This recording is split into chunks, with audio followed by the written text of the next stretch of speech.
திருவன் சரணம்.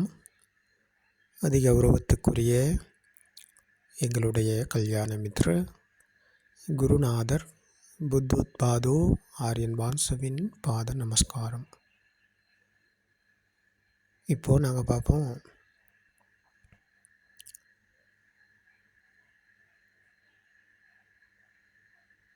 கல்யாண மித்ர சேவனைய சத்தர்ம ஸ்ரவணைய யோனிசோ மனசிகாரைய தம்மானுதம்ம பிரதிபதாவ என்கிற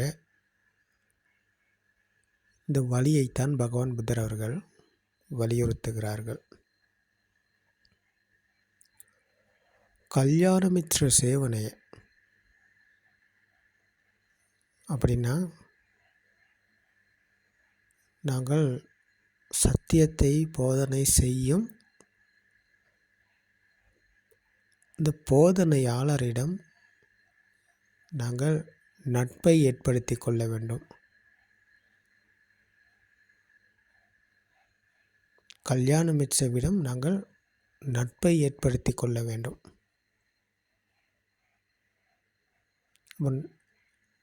அந்த நட்பு தான் கல்யாண மித்ர. கல்யாண மித்ர என்பவர் சத்தியத்தை, சத்திய தர்மத்தை உங்களுக்கு காட்டுபவர், சத்தியத்தை காண்பிப்பவர் தான் கல்யாண மித்ர. அப்போ அவரிடம் நாங்கள் நட்பை ஏற்படுத்தி கொள்ள வேண்டும். சத்தர்ம ஸ்ரவணே, கல்யாண மித்ரவிடம் நட்பை ஏற்படுத்தி கொண்டு அதனூடாக நாங்கள் சத்திய தர்மத்தை கேட்க வேண்டும். சத்திய தர்மத்தை கேட்டு யோனிசோ மனசிகாரை, அதை அப்போ நாங்கள் அந்த மனசிகார செய்ய வேண்டியிருக்கிறது. மனசிகார என்பது நாங்கள் அந்த சிந்திப்பது, இந்த சிந்தனை தான் இங்கே இந்த யோனிசோ மனசிகாரை என்று பகவான் புத்தர் அவர்கள் போதிக்கிறார்கள்.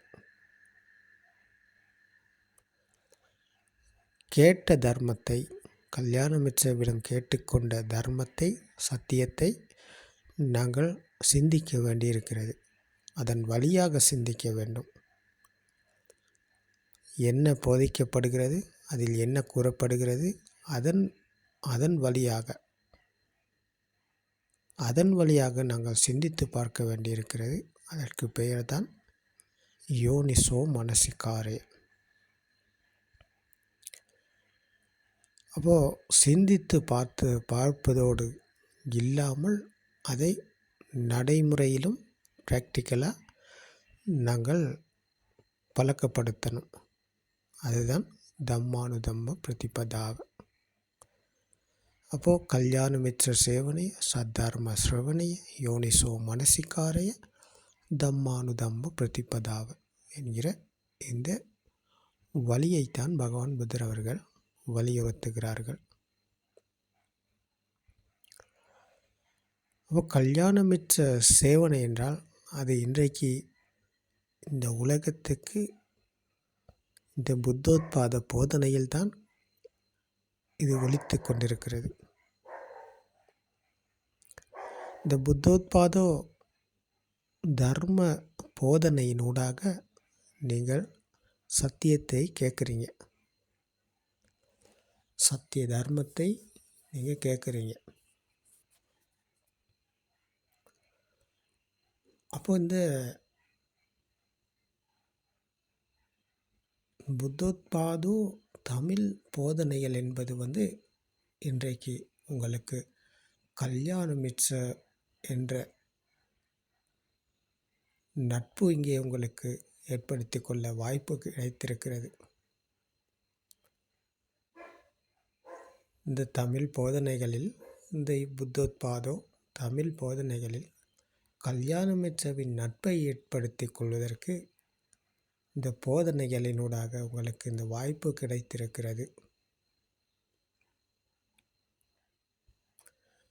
அப்போது நீங்கள் இதில் இந்த சத்திய தர்மத்தை கேட்குறீங்க. கேட்டுக்கொண்டு வரும்போது நீங்கள் பல பல போதனையில் கேட்டிருக்கலாம், இல்லாட்டி ஒரு சில போதனையில் கேட்டிருக்கலாம், நிறைய கேட்டிருக்கலாம், இல்லாட்டி கொஞ்சம் கேட்டிருக்கலாம், அண்மை காலமாக கேட்டுக்கொண்டு வந்திருக்கலாம், இல்லாட்டி நெடுங்காலமாக நீங்கள் கேட்டுக்கொண்டு வந்திருக்கலாம். அப்போ கேட்டுக்கொண்டு வரும் நீங்கள் உங்களுக்கு பிரச்சனைகள் வரும், கேள்விகள் எழும். அப்போ அந்த கேள்விகளுக்கு விடை உங்களுக்கு தேவைப்படுகிறது. வெறுமனே சத்திய தர்மத்தை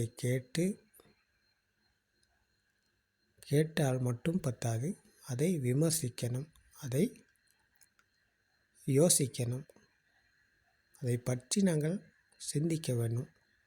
சிந்தித்து பார்த்து அதை நடைமுறையிலும் கையாள வேண்டி இருக்கிறது.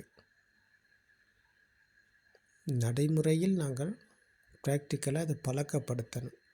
அப்போ இந்த மாதிரி பழக்கப்படுத்தும் போது கேட்டதை யோசித்து பார்த்து அதை நடைமுறையில் கையாளும் போது பிரச்சனைகள் எழும், கேள்விகள் வரும். அப்போ அந்த இடத்துல உங்களுக்கு கல்யாண மித்ராவின் உதவி தேவை.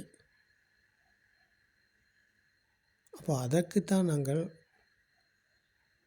அங்கே நட்பு தேவைப்படுகிறது. இந்த உதவியை பெற்றுக்கொள்ளணும். நீங்கள் அவரிடம் நீங்கள் கலந்துரையாடணும். தர்மத்தை பற்றி நீங்கள் கேட்ட விடயம் விமர்சித்து பார்த்தபோது, நீங்கள் யோசித்து பார்த்தபோது அதில் உங்களுக்கு சந்தேகங்கள் இருந்தால், நீங்கள் ப்ராக்டிக்கலாக நடைமுறையில் இந்த சத்தியத்தை கையாளும் போது உங்களுக்கு சந்தேகங்கள் வருகிறது, கேள்விகள் எழுகிறது. இந்த மாதிரி பிரச்சனைகள் வரும்போது உங்களுக்கு அதிலிருந்து இந்த சந்தேகத்தை தீர்க்கணும். எழும் சந்தேகத்தை தீர்க்க வேண்டியிருக்கிறது. எழும் கேள்விகளுக்கு விடை தேவைப்படுகிறது. பிரச்சனை வந்தால் அந்த பிரச்சனையிலேருந்து தீர்வு உங்களுக்கு தேவைங்க. அப்போ தீர்வை பெற்றுக் கொடுப்பவர் தான் கல்யாண மித்ரா. அதிலிருந்து உங்களை அந்த பிரச்சனையிலிருந்து மீளச் செய்பவர் தான் கல்யாண மித்ரா. அப்போது உங்களுக்கு கல்யாண மித்ராவின் நட்பு இருந்தால்தான் அப்போ அவரிடம் கலந்துரையாடி உங்களுக்கு அதிலிருந்து மேலும் வாய்ப்பை ஏற்படுத்தி கொள்ள முடியும். அப்போ வெறுமனே நீங்கள் கேட்டுக்கொண்டு விமர்சித்து யோசித்து இதை நடைமுறையில் கையாண்டு வருவீர்களாக இருந்தால் உங்களுக்கு எழும் கேள்விகளுக்கு விடை கிடைக்காமல் போகலாம். உங்களுடைய பிரச்சனையிலிருந்து உங்களுக்கு மீள முடியாமல் இருக்கலாம். அப்போது நீங்கள் ஒரு புறம் யோசித்து கொண்டு போகலாம் அந்த இடத்துல. இப்போ இதுக்கு இதுதான் முடிவாக இருக்கும், இதுக்கு இதுதான் முடிவு அப்படின்னு சொல்லி நீங்களாக ஒரு கற்பனை பண்ணிக்கொண்டு அந்த இடத்துல அங்கே இறுகித்தான் இருப்பீங்க. இப்போது கற்பனையில் இருக்கும் எல்லாருமே இறுகித்தான் இருக்கிறாங்க. அப்போ இந்த சத்தியத்தை கேட்பவருக்கும் ஒரு யோசனை வருகிறது. அவர் இதை நடைமுறையில் கையாளும் போது அவர் இந்த பிரச்சனைக்கு இதுதான் விடை அப்படின்னு அவராக நினச்சி கொண்டிருந்தால் அது உண்மை கிடையாது, அது போலியானது. அதுக்கு விடை இருக்கிறது கல்யாணம் மித்ராவிடம் மட்டுமே. சத்திய தர்மத்தை போதனை செய்யும் கல்யாண மித்ராவிடம்தான் பதில் இருக்கிறது. அதற்கான மருந்து அவர்கிட்ட தான் இருக்குது. அப்போ உங்கள்கிட்ட நோய் என்ன அப்படின்னு சொன்னால் தான் அவருக்கு புரியும். அப்போ அதுக்கான மருந்து அவர் கொடுப்பார். பகவான் புத்தர் அவர்கள் ஒரு வைத்தியர், அவர் ஒரு மனோவைத்தியர். மனோவைத்தியரிடம் மனதில் உள்ள பிரச்சனை என்னன்னு சொன்னால் தான் அவருக்கு தெரியும். அப்போ வைத்தியர் அதுக்கான தீர்வை சொல்வார். அப்போ இதே போல் நீங்கள் உங்களுடைய கேள்வியை கேட்டால் தான் அதுக்கு உங்களுக்கு பதில் கிடைக்கும். நீங்கள் கேட்டுக்கிட்டு தர்ம போதனையை கேட்டு கொண்டு வந்து பிரச்சனைகளை எழும்போது கேள்விக்கு வராமல், கேள்விகளை கேட்காம, அங்கே நீங்களாக ஒரு முடிவு எடுத்துக்கொண்டு நீங்களாக நினச்சி கொண்டு இருந்தீங்க சொன்னால் அது உண்மையானது கிடையாது. அப்போது இங்கே தான் அந்த தர்ம கலந்துரையாடல் தேவைப்படுகிறது. அந்த கலந்துரையாடல் தான் மிக முக்கியமானது. இதில் முக்கியமான ஒரு இடம்தான் கலந்துரையாடல். புத்த காலத்தில் பகவான் புத்தர் அவர்கள் நேரடியாக கலந்துரையாடினார். ஒரு மண்டபத்தில் தர்ம போதனையை போதிக்கும் போது அங்கே கேட்பவர்கள் ஏராளமாக இருந்தாலும் ஒரு சில பேர்த்துக்கு கேள்விகள் வருகிறது. அவர் ப்ராக்டிக்கலாக நடைமுறையில் கையாள்பவராகத்தான் இருப்பார். அப்போ அவருக்குத்தான் கேள்விகள் வரும். அப்போ அவர் அவருடைய கேள்வியை கேட்பார். அப்போ கேள்விகளை கேட்டால்தான் அதற்கான பதில் அங்கே கிடைக்கும். அப்போ இங்கே பதில் கூறுகிறார் பகவான் புத்தர் அவர்கள். பதில் சொல்லும்போது அப்போது இது ஒரு நாலேஜை ஏற்படுத்தி கொள்வதற்காக அல்ல. இங்கே இந்த கலந்துரையாடல் நடக்குது. அறிவை வளர்த்து கொள்வதற்காக அல்ல இந்த கலந்துரையாடல் நடக்குது. அவர் அந்த துன்பத்திலிருந்து மீள்வதற்காகத்தான் அவர் கலந்துரையாடுகிறார். ஏன்னா இப்போ இந்த உலகம் உண்மையை நம்பிக்கொண்டு அந்த பிடியில் இருக்கும் எல்லா மனிதர்களும் துன்பத்தில் தான் இருக்கிறாங்க. இல்லாத ஒன்றை இருக்கிறது என்று நினைத்து பிடித்து கொண்டு இருக்கும் எல்லா மனிதர்களும் இந்த மனதின் மாயைக்குள் அகப்பட்டு தான் இருக்கிறாங்க. அப்போ அவர்கள் இருப்பது துன்பத்தில். ராக தேச மோக என்ற இந்த ஆசை கோபம் மாயைக்குள் தீயில் வெந்து கொண்டு தான் இருக்கிறாங்க. அப்போ அந்த தீயில் வெந்து கொண்டிருக்கும் சுபாவத்திலிருந்து மீள முடியும் இந்த கலந்துரையாடலினால்தான். கலந்துரையாடல் இல்லாமல் அவர் நினைச்சு கொண்டிருந்தாப்புலே தான் சரி, அது சரியாகாது. அவர் வரணும், கலந்துரையாடலுக்கு வரணும், கலந்து கொள்ளணும். அவருடைய பிரச்சனை என்ன, அவருடைய கேள்வி என்ன, அவருக்குள்ள சந்தேகம் என்ன அப்படின்றத அவர் கேட்கணும். அவர் இல்லாட்டி அவர் உணர்றதை பற்றி சரி அவர் கதைக்கணும். நான் இதை கேட்டு வந்தேன், இவ்வளோ காலம் கேட்டிருக்கேன், இப்போ எனக்கு இப்படி ஆகுது, இப்படியான ஒரு மாற்றம் ஏற்பட்டிருக்கு. அப்போ இதில் இது உண்மை, இது சரியா இல்லை இது பிழையா, இதில் ஏதாவது குறைபாடு இருக்குதா, அந்த மாதிரி ஒரு டிஸ்கஷன் தேவைங்கண்ணா. அப்போது அன்னைக்கு இதை டிஸ்கஸ் பண்ணும்போது அவருக்கு ஒரு கிளியரிங்கே உண்டாகும், ஒரு தெளிவு நிலை வரும் அவருக்கு. அதை அவர் கலந்துரையாடினா தான் அந்த தெளிவு நிலைக்கு அவர் வருவார். இல்லாட்டி அதே இடத்துல அவர் சிக்கிக்கொண்டே இருப்பார். அப்போ அந்த சிக்கலிலிருந்து மீட்டு எடுப்பவர் தான் கல்யாண மித்ர. சிக்கலில் இருந்து மீட்டு எடுப்பவர், சிக்கலை அவிழ்த்து காட்டுவார். இதுதான் உங்களுக்கு விழுந்திருக்கும் சிக்கல், இதுதான். அப்போ இதை அவிழ்க்கும் முறை இதுதான் என்று அவர் காட்டும் போது அப்போது அவருக்கு இதை அவிழ்த்து கொள்ள இலகுவாக இருக்கிறது.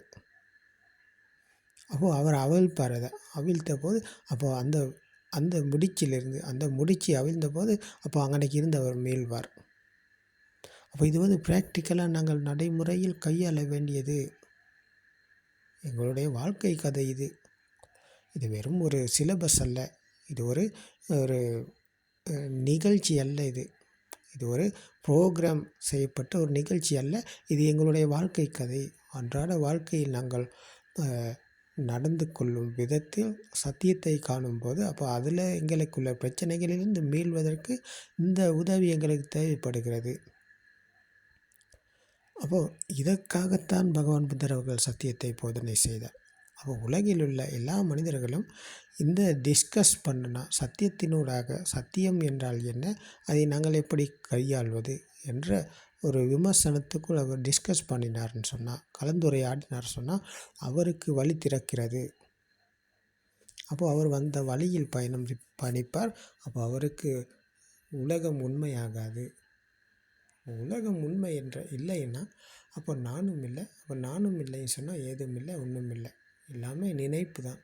இப்போ நினைப்பில் ஒன்றும் இல்லை, ஏதும் இல்லைன்னு சொன்னால் அப்போ இந்த ஆசை, கோபம், மாயை என்ற தீ இங்கே அழிந்து போகிறது. இப்போ தீ அழிந்து போன நிலை தான் நிர்வாணம். அந்த மனதுக்கு ஒரு இதமான சுவை, ஒரு இதமான ஒரு குளிர்ச்சி. அப்போ அது அந்த அந்த அதிர்வற்ற நிலை. இப்போ உலகம் உண்மை என நம்பி இருக்கும் மனிதன் அதிர்வுக்கு உள்ளாகித்தான் இருக்கிறார். அவர் எந்நேரமும் அதிர்வுக்கு உள்ளாகி இருக்கிறார். ஏனென்றால் அவருக்கு மரணம் இருக்கிறது. மரண பிடியில் அவர் இருக்கிறார். மரண பிடியில் இருக்கும் மனிதன் அதிர்வுக்குள்ளாகி இருக்கிறார். அப்போ அவருக்கு மரணம் என்பது நிச்சயமாக இருக்குது. அப்போது இந்த சத்தியத்தை இவர் இங்கே காணும்போது அவருக்கு மரணம் என்பது அழிந்து போகிறது. அப்போது மரணம் என்பது இல்லாமல் போனிச்சுன்னு சொன்னால் அப்போ அவருக்கு அந்த அதிர்வு என்பது தான் அழிந்து போகிறது. அதிர்வு அழிந்து போனதன் பிறகு அங்கே சாந்தமான இனிமையான சுவை, மென்மையான சுவை, இதமான சுவை. அப்போது அங்கே போட்டி போடவோ, பொறாமைப்படவோ, பழி வாங்கவோ, இல்லாட்டி கொலை பண்ணவோ, திருடுறதுக்கோ, பொய் சொல்கிறதுக்கோ, இல்லாட்டி எதுவுமே அவருக்கு இல்லை. இங்கே ஏதாவது ஒன்று இருந்தால் தான் அதை அபகரிக்க சரி, அதை எடுத்துக்கொள்ள சரி, அதை பெற்றுக்கொள்ள சரி, அதை திருடுறதுக்கு சரி, அதை இல்லாட்டி தன் வசப்படுத்தி கொள்றதுக்கு சரி, ஏதாவது ஒரு ஏதாவது ஒரு சூழ்ச்சியை பண்ணுவார். அப்போ தான் ஏதாவது ஒன்று இருந்தால் அதை தன் வசப்படுத்தி கொள்ள, தனக்கு சொந்தமாக்கிக் கொள்ள ஏதாவது ஒரு சூழ்ச்சியை பண்ணுவார். அப்போ தான் அப்போது நாங்கள் நினைக்கிற எதுவுமே இங்கே இல்லைன்னு சொன்னால் அப்போ அவரும் இல்லை. அப்போ அவரும் இல்லை, ஏதும் இல்லைன்னு சொன்னால் அப்போ ஏதும் இல்லைன்னா அவரும் இல்லை. அப்போ அவரும் இல்லைன்னா அப்போ இங்கே எல்லாம் தணிந்து விட்டது. எல்லாமே இங்கே தணிந்து விட்டதுன்னா சமநிலையை அடைந்து விட்டது. அப்போது அதற்கு அங்கே அதிர்வு இல்லை. அப்போது அந்த அதிர்வு தணிந்து விட்டதன் பிறகு அதிர்வு அற்று போய்விட்டது. அதிர்வு அற்று போனதன் பிறகு அங்கே அந்த ராக, தேச, மோக என்ற ஆசை, கோபம், மாயை இங்கே தணிந்து விட்டது. அப்போ அந்த தீ இங்கே அணைந்து விட்டது. அப்போ தீ அணைந்த நிலைதான் நிர்வாணம் என்று பகவான் புத்தர் அவர்கள் கூறுகிறார்கள். இப்போ நிர்வாணம் என்பது மனதுக்கு ஒரு இதமான சுவை, இனிமையான சுவை, இந்த மகிழ்ச்சி, நிரந்தரமான ஆனந்தம் இங்கே தான் இருக்கிறது. அப்போது இந்த கல்யாண மித்ரவின் செய்தியில் சத்திய தர்மத்தை கேட்டு இதை விமர்சித்து யோசித்து பார்த்து இதை நடைமுறையில் கையாளும் போது பிரச்சனைகள் வரும், கேள்விகள் எழும். அப்போ கேள்விகளுக்கு விடை தேவைப்படுகிறது என்றால் அந்த விடையை காண, விடையை பெற்றுக்கொள்ள உங்களுக்கு கல்யாண மித்ரவின் நட்பு தேவைப்படுகிறது. அப்போது நட்பை ஏற்படுத்தி கொள்ளுங்க. நட்பை ஏற்படுத்தி கொண்டு அவரிடம் கதைங்க, பேசுங்க. அப்போது தான் உங்களுக்குள்ள பிரச்சனை தீரும். அப்போ தான் உங்களுக்கு வழி திறக்கும். அப்போ தான் உங்களுக்கு சாந்தமான இனிமையான சுவையை பெற்றுக்கொள்ள முடியும். அப்போது அதற்காகத்தான் நாங்கள் எல்லா வெள்ளிக்கிழமைகளிலும் இலங்கை நேரப்படி மதியம் 2:45க்கு சூம் டிஸ்கஷன் என்கிற இந்த தர்ம கலந்துரையாடலை நடத்துகிறோம். உங்களுடைய கேள்விகளை கேட்பதற்காக உங்களுக்கு ஒரு வாய்ப்பை நாங்கள் கொடுத்திருக்கிறோம். அப்போ அப்படி உங்களுக்கு அந்த டைமுக்கு சூமுக்கு வர்றதுக்கு டைம் இல்லை, ஏதாவது உங்களுக்கு வேலைகள் இருக்கலாம், ஏதாவது அந்த நேரத்தில் உங்களுக்கு ஏகப்பட்ட இன்றைய காலகட்டத்தில் ஏகப்பட்ட மனிதர்கள் ஏகப்பட்ட பிரச்சனைகளில் இருக்கிறாங்க. அப்போ அவர்களுக்கு ஒரு டைமை ஏற்படுத்தி கொள்வது என்பது ரொம்ப கஷ்டமான ஒரு காலகட்டத்தில் தான் இன்றைக்கி உலகம் ஓடிக்கொண்டிருக்கு. அப்போ அதில் உங்களுக்கு இந்த டைமில் வளர்ந்து கலந்து கொள்ள முடியாட்டி இந்த ஸூம் தா இந்த சேனலில், அதாவது எங்களுடைய இந்த புத்தோத்பாத தமிழ் யூடியூப் சேனலில் நாங்கள் கீழே போயிட்டு பார்த்தீங்கன்னு சொன்னால் கமெண்ட் பண்ணியிருக்கோம். அதில் எங்களுடைய தொலைபேசி இலக்கம் இருக்குது. அப்போ அதில் அந்த தொலைபேசி இலக்கத்துக்கு இலங்கை நேரப்படி இரவு 9 மணிக்கு பிறகு உங்களுக்கு இந்த தொலைபேசியினூடாக எங்களுடன் தொடர்பு கொண்டு உங்களுடைய சந்தேகங்களை கேட்கலாம். உங்களுடைய கேள்விகளை, பிரச்சனைகளை பற்றி கலந்துரையாடலாம். அப்போ அதன் வழியாக உங்களுக்கு இந்த சத்தியத்தை நீங்கள் எதிர்கொள்ளும் பிரச்சனை என்ன, அதிலிருந்து மீள்வது எப்படி, நாங்கள் இவ்வளோ காலம் கேட்டு வந்தோம், இதில் எனக்கு இப்படி தோணுது, நான் இதை உணர்கிறேன், எனக்கு இது புரியலை, எனக்கு இது அப்படின்ற மாதிரி உங்களுக்கு நிறைய கேள்விகள் வரலாம். அப்போ அதை பற்றி நீங்கள் கேட்கலாம். முக்கியமாக நீங்கள் இங்கே கதைக்க வேண்டி இருக்கிறது, நீங்கள் கேட்ட விடயத்தில் நீங்கள் புரிந்து கொண்ட விடயம் பற்றி கதைப்பது தான் சிறந்தது. நீங்கள் கேட்டு வந்ததில் உங்களுக்கு புரிந்தது என்ன, இன்னும் இது புரியாமல் இருக்குது அப்படின்றத பற்றி கதைச்சிங்க சொன்னால் இன்னும் தெளிவாக இருக்கும். இந்த மாதிரி தர்ம போதனை கேட்பவருக்கு அவருடைய அப்போ கல்யாணமிச்சவின் நட்பு தேவை. அப்போ அந்த நட்பினூடாக அவர் கலந்துரையாடணும். அப்போ அவருக்கு உள்ள பிரச்சனைகள் குறையும், தீர்வு கிடைக்கும். அப்போது இந்த பகவான் புத்தர் அவர்கள் கூறிய கல்யாணமித்ர சேவனைய சத்தர்ம சிரவணைய யோனிசோ மனசிகாரைய தம்மானு தம்ம பிரதிபதாவ என்கிற இந்த முறையைத்தான் கூறினார். இந்த வழியைத்தான் பகவான் புத்தர் அவர்கள் கூறினார்கள். அப்போ அது அன்றைக்கும் சரி, 2500 வருடங்களுக்கு முதல்ல பகவான் புத்தர் அவர்கள் இருந்த காலத்திலும் சரி, 2500 வருடங்களுக்கு பிறகு இந்த காலத்திலும் சரி, இது பொருந்தக்கூடியதாக தான் இருக்குது. இது பொருத்தம் அற்றது என்று எங்கேயுமே சொல்ல முடியாது. இது பொருந்தக்கூடியதாக தான் இருக்குது. அப்போது அந்த காலத்தில் இந்த தொழில்நுட்ப வசதிகள் இருக்கலை, ஃபோன் இருக்கலை, நேரடியாக போய்ட்டு தான் எங்களுக்கு அந்த காலத்தில்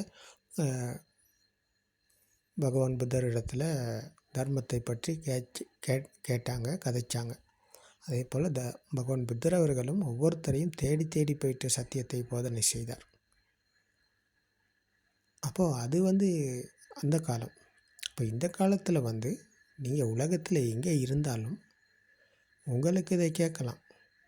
இந்த யூடியூப்பில், ஃபேஸ்புக்கில் இன்றைக்கி இருக்குது புத்தோத்பாத தமிழ்னு. நீங்கள் யூடியூப்பில் பார்த்தீங்க சொன்னால் உங்களுக்கு அதில் இருக்குது, தர்ம போதனைகள் இருக்குது. சர்ச் பண்ணி பார்த்தீங்க சொன்னால் அதில் தர்ம போதனைகள் இருக்குது, அதை உங்களுக்கு கேட்கலாம். ஃபேஸ்புக்லேயும் இருக்குது. அப்போது இதற்கு நீங்கள் எங்கேயுமே போக தேவையில்லை, யாரையுமே தேடிக்கிட்டு எங்கேயுமே போக தேவையில்லை. அப்போது இதனூடாக இன்றைக்கு இந்த வழி திறக்கப்படுகிறது. இந்த தொழில்நுட்ப வசதியின் காரணமாக இந்த சத்திய தர்மத்தை இன்றைக்கு உலகத்துக்கே கேட்கக்கூடியதாக இருக்குது. அப்போ நாங்கள் எங்கேயுமே போக வேண்டிய அவசியம் இல்லை. இதை போதனை செய்ய நாங்கள் இருக்கும் இடத்தில் இருந்து கொண்டே இந்த உலகத்துக்கே இன்றைக்கு இந்த விஷயத்தை இன்றைக்கி வழங்கி கொண்டு இருக்கிறோம். அப்போ அதற்கு காரணம் இந்த தொழில்நுட்ப வசதி. அப்போ அதன் வழியாக உங்களுக்கும் தொடர்பு கொண்டு கதைக்கலாம். நீங்கள் உலகத்தில் எங்கே இருந்தாலும் ஸூமில் தொடர்பு கொண்டு கதைக்கலாம், அப்படி தொலைபேசியினூடாக தொடர்பு கொண்டு கதைக்கலாம். அப்போ இதுக்கு நீங்கள் காசு பணம் செலவழிக்க வேண்டிய அவசியமே கிடையாது. காசோ பணமோ நீங்கள் யாருக்குமே கொடுக்க வேண்டிய அவசியம் இல்லை. இதை பற்றி நீங்கள் கேட்டு தெரிஞ்சு கொள்கிறதுக்கு, உங்களுடைய பிரச்சனையிலிருந்து விடுபட, உங்களுடைய அந்த துன்பத்திலிருந்து விடுபட நீங்கள் காசை கொடுக்கணுன்ற அவசியம் இல்லை. நீங்கள் எங்கேயும் போகணுன்ற அவசியமும் இல்லை. நீங்கள் எதையும் விட்டுட்டு வரணும் அப்படின்ற அவசியமும் இல்லை. நீங்கள் இருக்கும் இடத்தில் இருந்து கொண்டே, நீங்கள் செய்யும் காரியத்தில் ஈடுபட்டு கொண்டே, உங்களுக்கு தொலைபேசியினூடாக தொடர்பு கொண்ட கதைக்கு மட்டும்தான் இருக்குது. அப்போ அதுக்கு நீங்கள்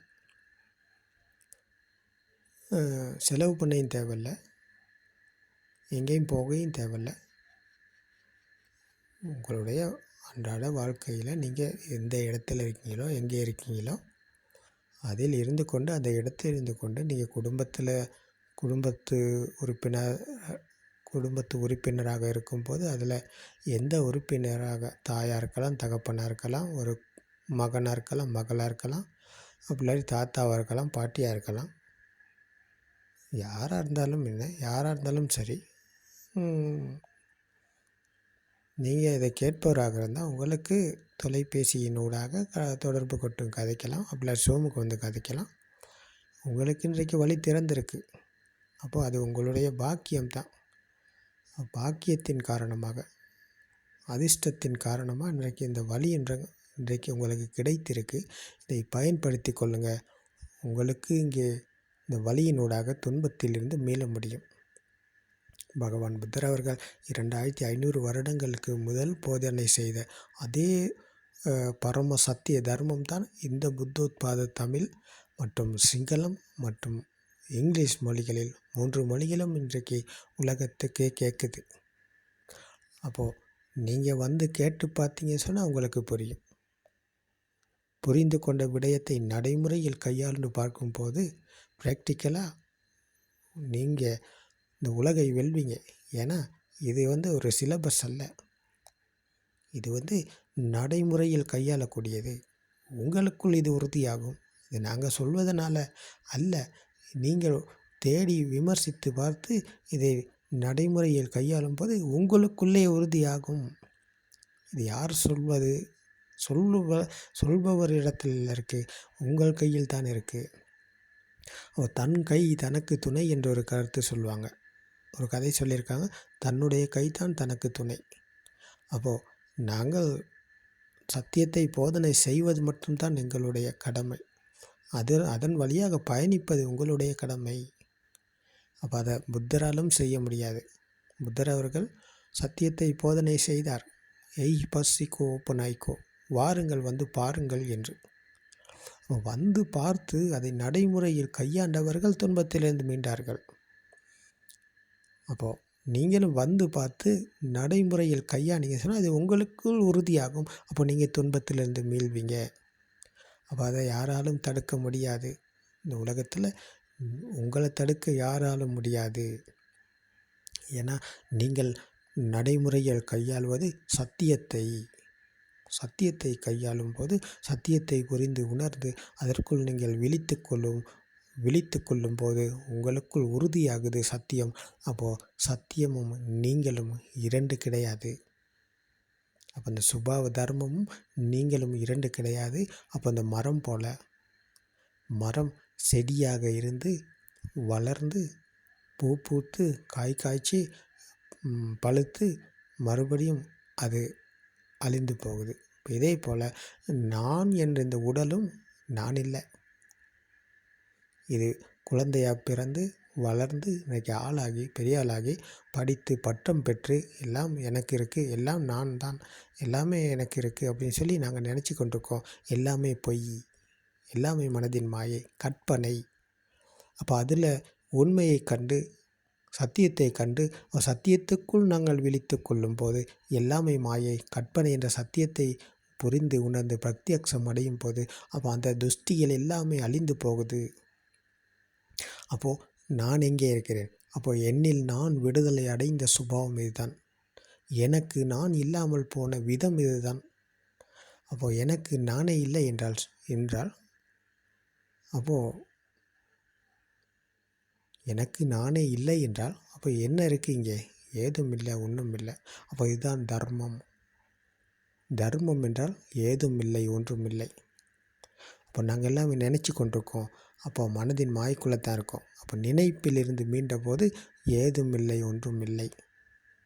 அப்போ ஏதும் இல்லை, ஒன்றும் இல்லை என்ற சத்தியத்தை புரிந்து உணர்ந்து பிரத்யக்ஷம் அடைபவர் தான் புத்த சுபாவத்தை அடைகிறார். அவர்தான் புத்து. அப்போது சுயமாக புரிந்து உணர்ந்து பிரத்யக்ஷம் அடைந்ததனால் சம்மா சம்புத்த என்று பகவான் புத்தர் அவர்கள் புத்த சுபாவம் அடைந்தார்கள். அப்போ இதை கேட்டு அறிந்து புரிந்து உணர்ந்து பிரத்யக்ஷம் அடைபவர் ஸ்ராவக புத்த என்ற புத்த சுபாவம் அடைகிறார். அப்போ அவரும் உலகை வெல்கிறார், மரணத்தை வெல்கிறார். அது இன்றைக்கு உங்களுக்கு கிடைத்திருக்கிறது. நீங்கள் அதை பயன்படுத்தி கொள்ளுங்கள்.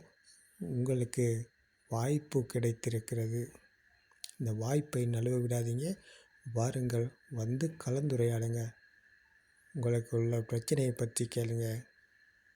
பிரச்சனைகளிலிருந்து, கேள்விகளிலிருந்து விடுதலை பெறும் வழி இங்கே இருக்கிறது. இந்த புத்தோத்பாத போதனைகளில் இருக்கிறது. அப்போது இந்த சத்திய தர்மம் உங்களுக்கும் துணையாக இருக்கும். திருவன் சரணம்.